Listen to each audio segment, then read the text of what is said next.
Oh, fa fa fa, foul.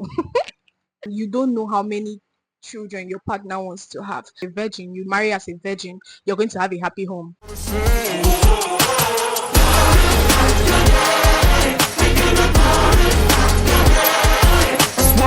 Hi guys, welcome back to my channel. Welcome to another video. If you're new, welcome here. If you're not new, if you're a returning subscriber, welcome back, and I really appreciate you coming back to my videos over and over again. I'm super grateful. Now, if you know you haven't subscribed, please click on the subscription button and also click on that bell thingy so you'll be notified whenever I post a new video. Now let's dive right into this video. Abstinence and sexual purity. Growing up, there were things that I felt were just swept under the carpet. They were not really like talked about, to teenagers in churches, to like youths.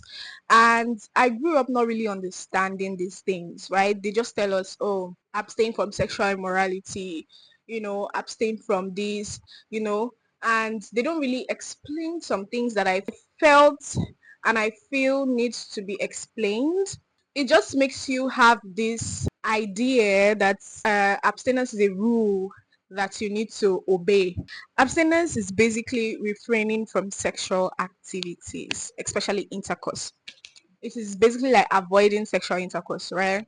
That is abstinence. They taught us in secondary school ABCs of what's it? I can't remember right now. But like abstinence, be faithful to your partner, and the rest. Now, what is sexual purity?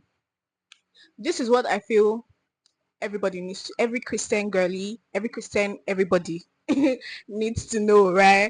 So sexual purity is more of like a broader concept than abstinence. Sexual purity involves abstinence, right? When you're being sexually pure, you're also abstaining. But it's not just abstaining, it is also keeping your heart, your mind, your thoughts, your emotions pure. So sexual purity is basically just honoring God with your body and honoring the design God has for sexuality. For abstinence, it's mostly like maybe people who are not married that are advised to abstain. But for sexual purity, it's not just for single people. It's for people in relationships. It is for single people as well. Okay, because you can be in a relationship, you can be married, but you're not sexually pure. When you're married and you're let me not talk about marriages, right? But being sexually pure in your marriage as well is just honoring God in your marriage, honoring God with your bodies in your marriage. It is self-discipline, I think. Sexual purity is an intentional choice that you're going to choose. It's not just because they say abstain from sex or whatever. Sexual purity is an intentional choice that you're going to make. See, we are in a world where all these things are being celebrated, all these sexual immoralities are being celebrated, right? But you have to choose. Nowadays relationships comes with a package, sex, whatever. Like you have to have sex in your relationship. If not, you're not in a relationship. Like, please, what's that? What is that? In a few minutes I'm going to go into the benefits of being sexually pure, but I just want you to know that for you to be sexually pure, you have to be intentional. You have to be intentional about avoiding certain behaviors. You have to be intentional about not reading some kind of books that trigger some kind of things. You have to be intentional about not watching some kind of movies, not going to some kind of sites, not talking with some kind of people. Yes, it comes down to that. That is basically all I have been able to learn and understand about sexual purity. Now, there are benefits of sexual purity. It's not just something that you should choose because, the Bible says we should honor God with our bodies or whatever, whatever, whatever. Yes, that is the benefits because number one, you'll be obeying God. You'll be honoring God with your body.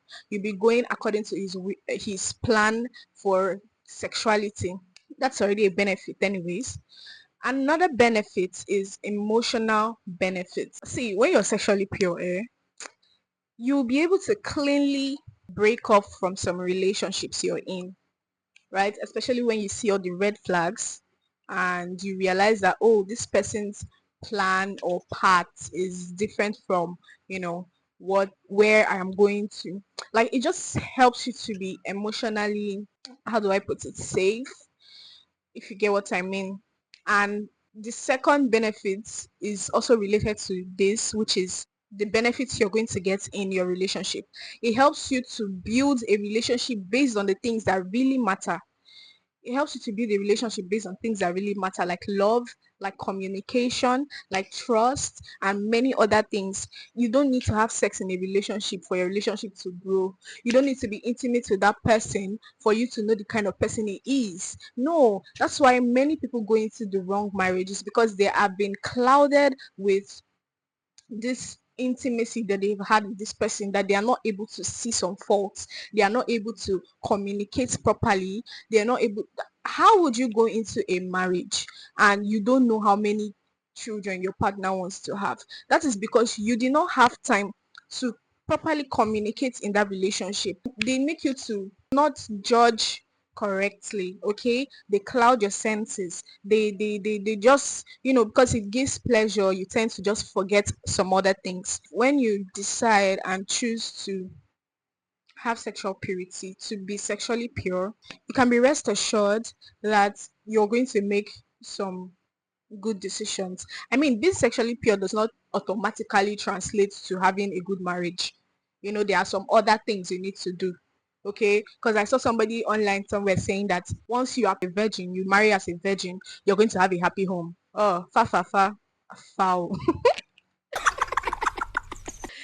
Please, there are a lot of things that goes into marriage, and this is why I talked about the benefits in relationship, because when you keep this sexual thing one side, you're not going to see the things that you actually need to work on in a relationship. And just like the first point I gave about the benefits of sexual purity, which is obeying God, it also helps your spiritual life. Okay, it helps your spiritual life a lot, because you're also honoring God, you're obeying him, you're not beclouded by guilt. I hereby conclude by saying, when you agree to be sexually pure, when you agree to follow sexual purity, you are simply just honoring God and just going according to his best plan for your life. So I urge you to make that decision, if you have not, to be sexually pure. Whether you're married, whether you're single, whatever it is, make a decision to be sexually pure, to honor God with your life sexually. Because when you're sexually pure, you're not just honoring God, you're not just honoring your body, you're also honoring those people around you. Anyways, I hope you learned one or two from this thing, because I really, really, really I really, really thought, what the hell? I I mean, what the heaven? I really, really wish that I understood this a lot earlier, right? So I hope I have been able to, teach you one or two, or yeah.